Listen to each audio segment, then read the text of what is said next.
दहेज प्रथा पर कहानी।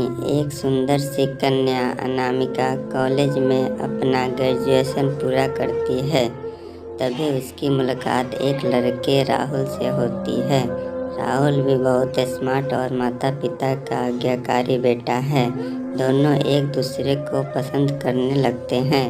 दोनों का ग्रेजुएशन पूरा होता है। राहुल अपने शहर में जॉब करने लगता है और लड़की भी एक अच्छी जॉब कर रही है। दोनों ने निर्णय लिया कि अब माता पिता से शादी की बात करने का वक्त आ गया है। लेकिन परेशानी यह है कि दोनों की कास्ट अलग अलग है।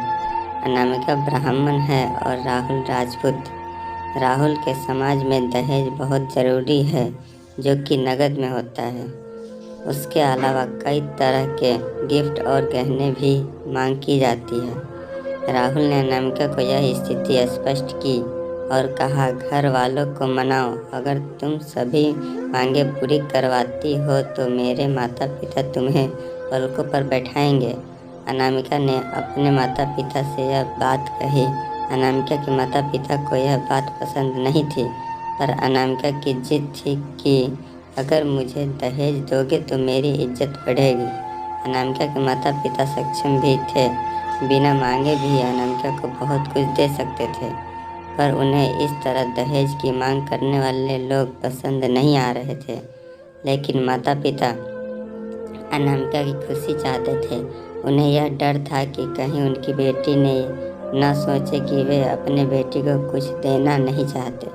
इसीलिए उन्होंने सभी शर्तें मानी।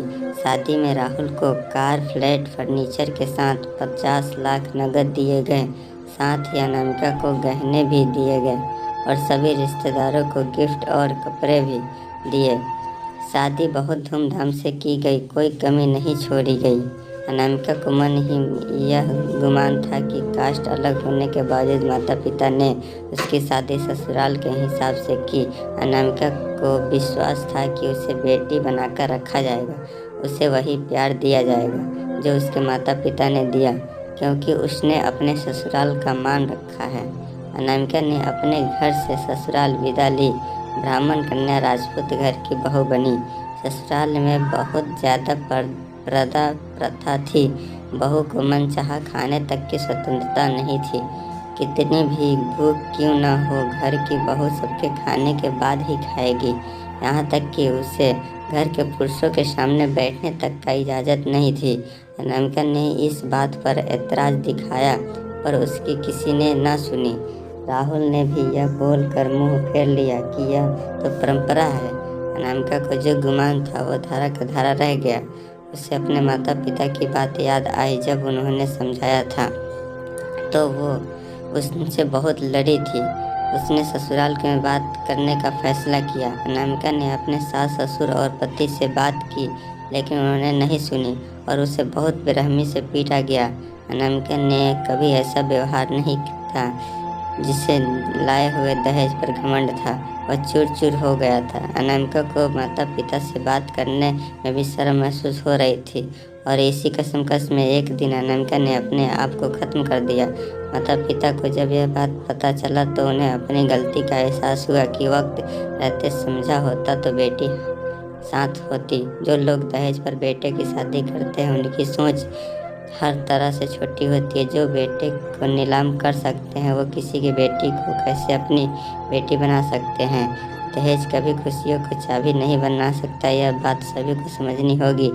इस दहेज प्रथा की कहानी में आपने पढ़ा होगा कि माता पिता ही नहीं, लड़की की सोच भी दहेज को सपोर्ट कर रही थी। कई बार लड़कियों को दहेज का गुमान हो जाता है, पर जो लोग लोभी होते हैं वो कभी अच्छे नहीं हो सकते। यह बात सबको समझने की ज़रूरत है। कहानियाँ जीवन में बहुत मायने रखती है। कई बार बड़ी से बड़ी डिग्री भी ज्ञान नहीं देती और एक छोटी सी कहानी जीवन बदल देती। शिक्षाप्रद कहानी को आधार बनाकर अपने बच्चों को जीवन का सच्चा ज्ञान दें। आप इस कहानी के बारे में कुछ कहना चाहते हैं तो कमेंट में लिखिए।